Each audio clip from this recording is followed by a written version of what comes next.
The completed literature that I put down, I went out of my way to obtain that, get those shipped in to me, to reach out to an outside sponsor to review my packet,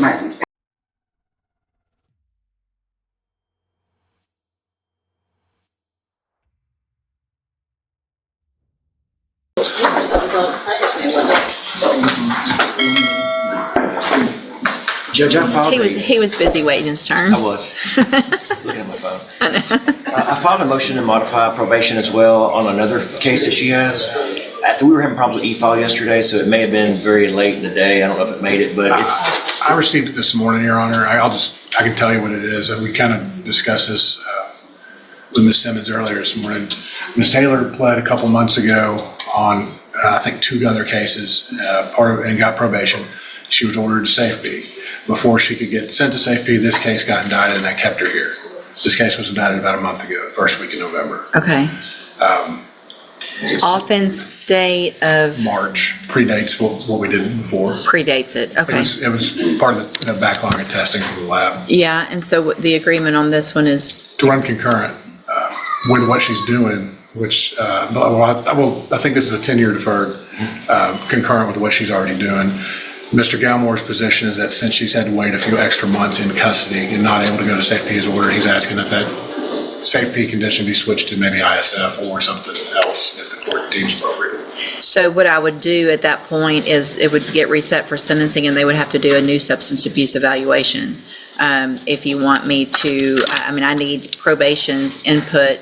If their recommendation previously was for SafeP, then she hasn't received any treatment. I understand that she's been in custody, but that's not treatment. And so if she's going to get a probation on a possession to go along with that, there's going to be some treatment, and I would anticipate it would be in custody treatment. And that's what my motion on the motion to modify probation was suggested, was an alternative treatment program that just may be shorter.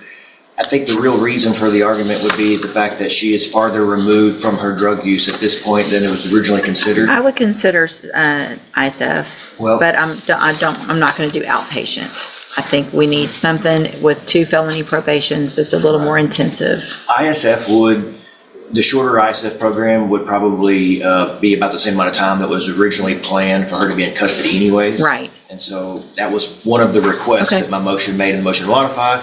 And then we left the treatment plan on this plea up to the courts. So is there any reason to get even an updated pre-sentence report? I can just No, go Your ahead and Honor. do all of this. She's been in custody this whole Okay. time, so there's nothing, Sure. nothing that's been changed. Right. I know no major disciplinary problems or anything like Yeah. that, so I would ask the court to go forward today. Okay, all right, let's take care of the new case and then we'll discuss the modification. Then, you're Melissa Taylor. Yes, ma'am. And Mr. Galmore, will your client waive the formal reading of the indictment? Sure, Your Honor. Ms. Taylor, in cause number 25, DCCR 1693, you're charged with a third-degree felony offense of possession of a controlled substance from March 9th of 2025, and how do you plead to that charge? Guilty. Are you pleading guilty freely and voluntarily? Yes, ma'am. And because you did what they charged you with? I have here on the tablet some documents that have your signature on them that the state has marked as exhibit number 1. Before you signed these, did you go over them with Mr. Galmore? Yes, ma'am. Do you fully understand them? And do you understand, if I follow the agreement that you made with the district attorney, that you'll be waiving or giving up any right to appeal? Yes, ma'am. And the agreement is for a 10-year deferred probation. Is there no fine on this one? I'm okay with waiving the fine. All right, there would be no fine on this case, and you would be required to follow all of the rules and conditions of probation, which, as you guys have said, is unagreed as to treatment, but that we've talked about. What I'm inclined to do is the substance abuse track of the ISF program. Is that your understanding? And do you also understand, if you're not a U.S. citizen, that a plea of guilty or no contest may result in your deportation, exclusion from admission to the country, or denial of naturalization under federal laws? State tenders number one. No objection. It's admitted. Any evidence that Ms. Taylor is not competent? No, Your Honor. All right, ma'am, I'm going to find that you entered your plea of guilty freely and voluntarily. Find that you're mentally competent and you understand the nature and the consequences of that plea. I am going to waive the pre-sentence report. I'm going to find sufficient evidence to find you guilty. However, I'm going to follow the agreement that you made with the district attorney and defer all proceedings for a period of 10 years. You're ordered to follow all of the rules and conditions of probation, which include entering and successfully completing the substance abuse track of the ISF program. In addition, as your follow-up treatment, when you get out, you will be required to enter and successfully complete the JCDI program. So you're going to get out, you'll have all the tools, you're going to get tools while you're in custody, you're going to get out, you're going to have even more tools so that you can be successful and get off drugs for good, be a productive member of society, and not end up with felony convictions on your record and going to prison. And if you do all of that, just like we talked about in the other case, this is a great opportunity because you don't have the conviction on your record. If you successfully complete the probation, the case will be dismissed. You'll never have a felony conviction. The other side of that is if you violate any condition in this case, you'll be brought back into court, you could be found guilty, and you could go to prison for between 2 years and up to 10 years. Do you understand? Yes, ma'am. Yes, ma'am. Yes, ma'am. So I have been incarcerated for the last 8 months in Jefferson County Correctional.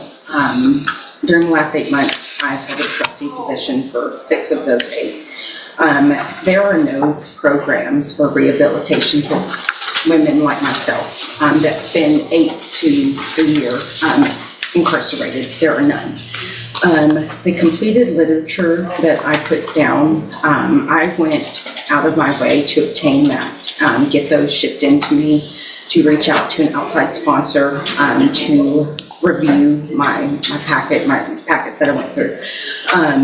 I have, whether you go to a 9-month program, a 6-month program, or a 3-month program, the desire of the individual to change and putting these into application are what actually creates lasting change. Otherwise, they're just books that I've read. Sure.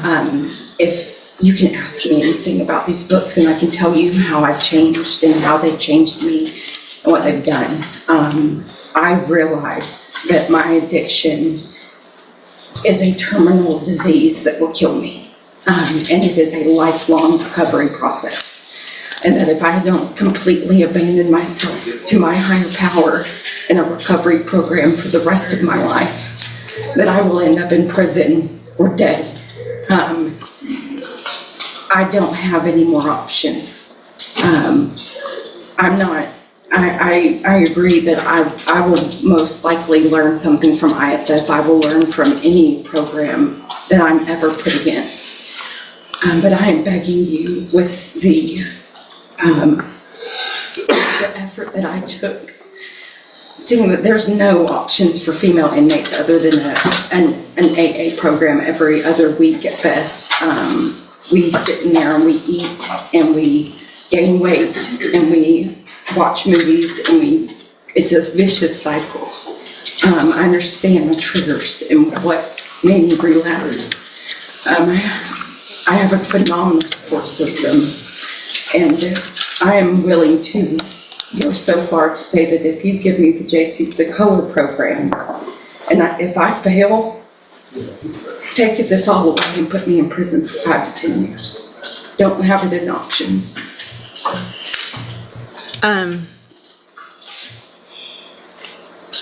Mr. Nichols, Big red letters. so here's the thing, Ms. Taylor, the words that you're saying are, no, I mean, I can tell that you're sincere. I hear people say those words somewhat often. I wish more. Sometimes I feel like they're sincere, others I don't.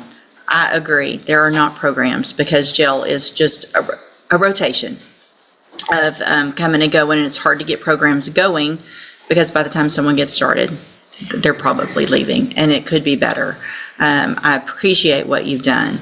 I'm inclined, but here's my fear, is that I don't want to do what you're asking and set you up for failure. So if I do what you're asking and you violate, there's going to be a notation about all of this. Mr. Nichols will remind me, probation will remind me, and there won't be, okay, now I need SafeP. Now I need ISF. I'm that Nichols? dedicated to my recovery. You know, I usually have a pretty good memory for these things, Judge. If the court wants to give her that shot, I don't want to have to revoke her. I want her to be successful. I've read what she provided the court. I know it's impressive, the work she's done for herself while in jail. I'd hate to see it all fall apart, though. I mean, I think the case she's on, other case she's on probation for is assault on an officer. And I know there was at least one state jail. I do have, so 24 DCCR 2177 is another, she's on probation for. There is another probation. And so 24 DCCR 2177, so whatever I do to modify conditions are going to be the same on those. So I guess what I'm going to do, Ms. Taylor, is I'm going to give you this opportunity. It's 100% up to you to take it. Otherwise, you have 3 felonies that you're going to go to prison for.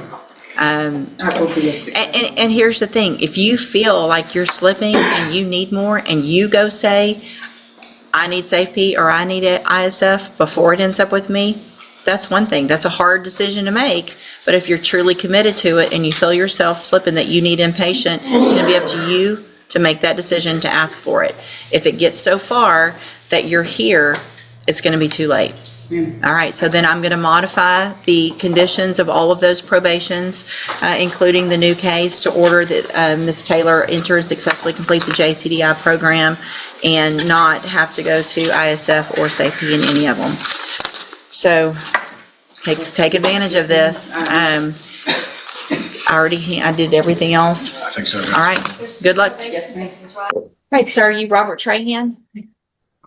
And Mr. Trahan is here in cause number 25 DCCR 1094, charged with unauthorized use of a vehicle. 25 DCCR 1317, charged with possession of a controlled substance. And then 25 DCCR 1536, charged with evading arrest or detention with the use of a vehicle. And we've already gone over twice now what the possible consequences are if you go to trial and what the offers are. And I see that you've signed new plea bargain rejections with your attorney, Mr. Eckhart. And did y'all go over everything, all of the discovery, what your possible consequences again, and all of that before you sign these today? And obviously the evading arrest or detention would end up being the most serious offense because it's a 3rd-degree felony, and with your criminal history, if those convictions are true, you would be considered a habitual offender with a minimum punishment of 25 years up to life in prison. You understand? And all of these plea bargain agreements or rejections are the same as before. It looks like 7-year offers, all of the cases to go on either count one, whatever adds up to 7 years, waiving those habitual enhancements. Again, you've got every right to reject these. I do want to make sure you understand that once your case goes on the trial docket, I will not accept these plea agreements after today. Your case will be expected to go to trial, or there would be some different agreement. The only way it would be this or something lower is if some new information came out that your attorney or the state's attorney doesn't know at this time. Do you understand? Yes, ma'am. And do you want to reject those offers and have your cases set for trial? Yes, ma'am. All right, we'll get them set on the trial docket, and Mr. Eckhart will begin preparation for trial. You can go back with the bailiff. Thanks, Susan.